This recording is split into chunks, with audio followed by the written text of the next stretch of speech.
Part 2. We were both invited by mutual friends to a backyard barbecue in late spring. I was leaning against the fence with my phone in hand, pretending to check something, when she walked over and asked if I always looked that bored or if tonight was special. I told her I was trying to figure out the exact minute it'd be socially acceptable to leave. It was meant as a joke, but it was also true. And something about that made her let out a snort laugh, sharp and unexpected, like she hadn't meant to let it escape. I remember thinking that laugh was the first honest sound I'd heard in forever. We spent the rest of the night orbiting around the usual small talk without ever landing in it.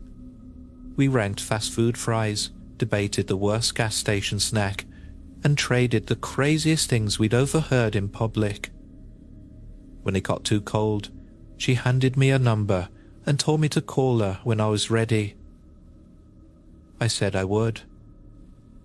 And I did. It started slow.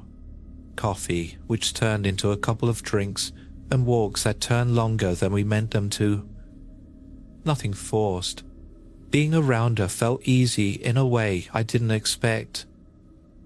By the third month, I caught myself doing things without thinking, reaching for a hand, leaning in close to say something dumb just to make her laugh.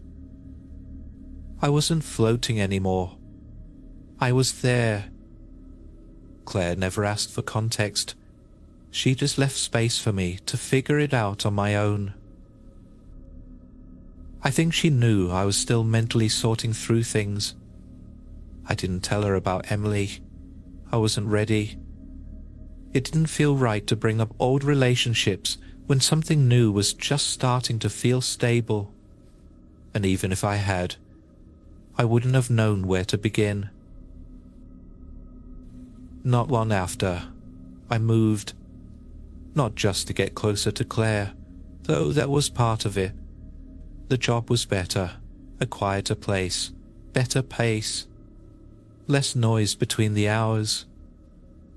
But if I'm honest, I think I just needed something that felt different, somewhere new to wake up, somewhere she hadn't been. Claire helped with the boxes.